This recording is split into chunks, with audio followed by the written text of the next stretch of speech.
有啲人認為職業配對機構已經確保殘疾求職者對工作有興趣，所以公司喺佢哋入職之後，就唔需要再進一步了解或者關注佢哋嘅職業興趣同發展需要。係咪真嘅呢？不如我哋一齊睇下 Sarah 嘅故仔啦。Sarah 係個讀市場營銷嘅殘疾畢業生。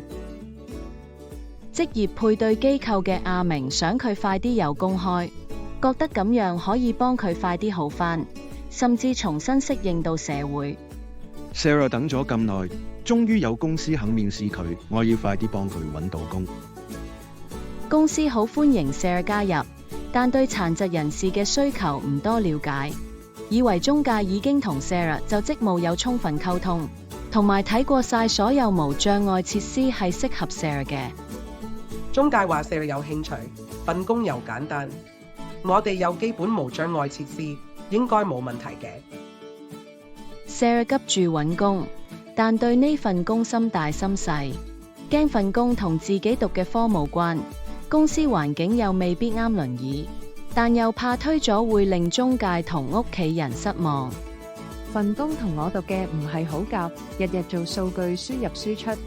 好似唔可以發揮我嘅才能，唔係我想做嘅嘢。仲有公司環境真係適合輪椅，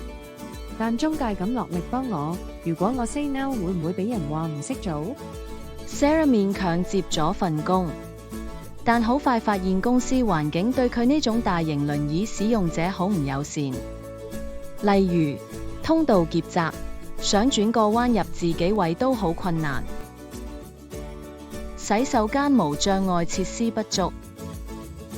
份工要長時間高速咁做簡單重複嘅工作，我長期坐喺輪椅上，冇時間同空間做伸展運動，搞到條腰好痛，做嘢越嚟越慢。但我又唔敢講，驚冇咗份工，得罪公司同中介，最後連生計都冇埋。Sarah 心入面掙扎，想講出困難，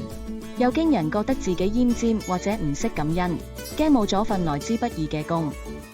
幾個月後 ，Sarah 越做越頹，心情跌到落谷底。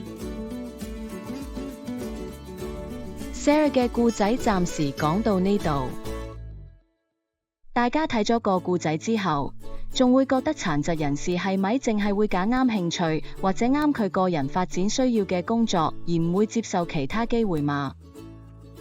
中介嘅初步職業配對係咪已經足夠滿足佢哋嘅需求，唔需要再跟進呢？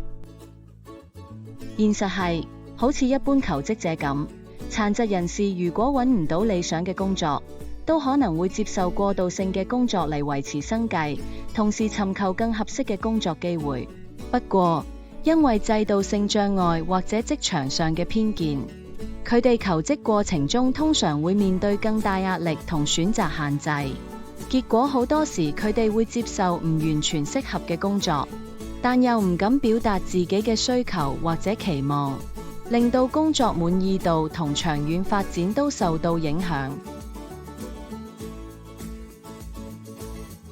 殘疾就業生態系統嘅各持份者，例如職業配對機構、社工、共融僱主以及殘疾員工嘅同事，我哋可以點樣幫助殘疾人士勇敢表達佢哋嘅需要同興趣，同時避免令殘疾人士因擔心受到批評或者失去機會，而唔敢表達自己嘅意願呢？請喺評論區同我哋分享你嘅睇法同經歷，同我哋一齊探討，一齊支持彼此。